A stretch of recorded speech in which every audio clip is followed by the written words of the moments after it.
And welcome back. We're talking about education across the state of Kansas, and one of the things when you talk about education, you have to talk about test scores, standardized test scores, and what they mean. And I think most people think that we're doing pretty well, or our children are doing pretty well, and we see the numbers, or at least the scores appear to be rising, but well, maybe that's not exactly the case. Well, it's called real, but compared to what? Yeah. We have the illusion that everything is continuing to rise. You just give us more money and we're going to create miracles here. Your kid's going to be smarter next year. And the way that's been done, unfortunately, not only in Kansas, but many of the states around the country, to satisfy No Child Left Behind and the illusion we're going to get to 100% of the kids being, quote, proficient by 2014, they've changed the tests. In Kansas, we changed it 3 separate times. The latest time was in 2005. And we immediately saw an increase in our scores. I mean, it looked like we're doing great things. But it's taken me 4 years of being on the state board now to finally dig out the bottom line. What were the cut scores changed to? What was the definition changed to? How is it we get this major increase and all these schools now are doing wonders of educating our kids? And what I find out is that we have a major illusion. What has been done, and our staff at the Kansas Department of Ed has put this out, is that if you get 40% of your questions right as a high school student in science, you're supposedly proficient. And that's a failing that's a failing level. grade in any country, in Kansas included. 40% correct, that can't possibly be. In mathematics, if you have a high school student gets 50% of their questions right on the state assessment, you're supposedly proficient. Now what they did is they not only lowered the cut scores to those low levels I just mentioned, but also included a third category called meet standard. Yep. So everyone gets the feeling like, oh, this is great. You go out as a lobbyist, they tell the legislators, look, you gave us more money, $1 billion is what came in after Montoy, and we raised all these grades. Look how wonderful we are. It can't possibly be. You got the bar so low that the kids can step over it. Almost every kid is now, quote, proficient. 87, 90% of our kids, we claim, are proficient in reading and math. It isn't possible. Well, we get back to the whole No Child Left Behind situation. There's no way that all kids, we can have 100% proficiency. That's just impossible. Statistically, that's impossible. Well, it's called the bell-shaped curve, and we've seen that in intellect. You got a whole bunch of us right in the middle, around 90 or 100%, in terms of IQ levels. Sure. But then it drops off on either end, and that's just normal behavior. Yeah. What, when we look at these scores, and how do we compare when we look at ACT scores, things like that? Because that might be a little better way that we can gauge things. I'm glad you brought that up, because what we have to do is compare, like I said, real, but compared to what? We've been given the impression to everyone in Kansas that we've got this great increase in learning and student achievement, and yet the ACT scores, those for college admission, have been flat for the last 15 years. Yep.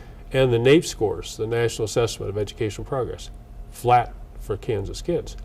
In fact, last year we had 24,000 kids in Kansas, high school students, take the ACT. Only 29% have a composite score of 21, enough to get into KU or K-State, one of our 4-year institutions. Only 29%. Now, of the black students, only 6%. Hispanic students, only 12%. And yet we're claiming on our state assessments we got 89% of our kids proficient. There's a major disconnect. And yet didn't we, wasn't the reporting from this year that for the first time in many years, the assessment, the overall average went down, it dropped for the first time since No Child Left Behind has been implemented, and there was a little bit of concern about that, oh, wait a minute, maybe we're going backwards. Well, what we did is reach the plateau, and what happened was we had 3 school districts in the state of Kansas that amounted to 10% of the student population that took the ACT. And the scores in those 3 districts went down, which is exactly what those school districts already realized. McPherson, for example, their scores were at 90% for their kids. But when they took the ACT, they're like 65 for the same kids, the same subjects, reading and math.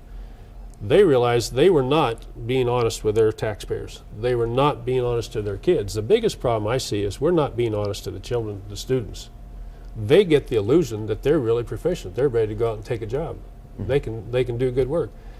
And what the employers have been telling us for a long time, and what the colleges have been saying, a third of our kids, 33% of our high school graduates going on to college have to take remediation before they can take credit classes.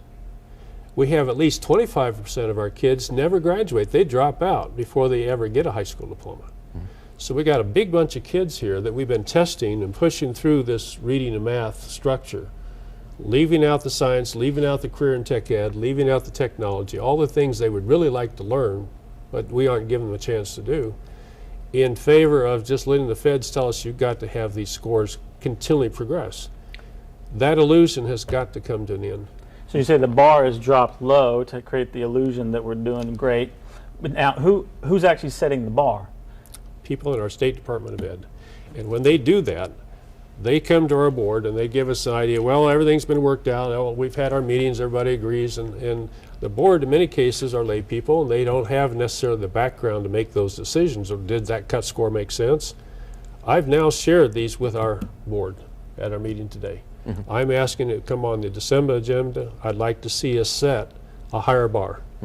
I think we need to be much more realistic and honest with the people of Kansas and say, look, we have got to prepare our kids to compete in a global economy, not just to try to satisfy some federal bureaucrat in Washington. So Walt, you're saying as taxpayers, we've been kind of lulled into this false sense of education security, I suppose you could say, that we think our kids are doing well. We believe that. We want to believe that, obviously. As a parent, I want to believe that.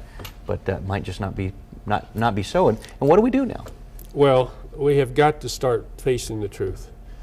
Let's take, for example, our colleges. We have so many of our master's and doctoral level programs filled not with American students, but students from overseas. They are expected to learn to a higher standard than we have our kids learn. There is no idea on the part of our kids to say, you have got to perform to this level. There's nothing on the student, it's all on the teacher. If the school doesn't get the high scores that they expected, it's supposedly the teacher's fault. In other countries, it's the student's responsibility to learn, the teacher's responsibility to teach.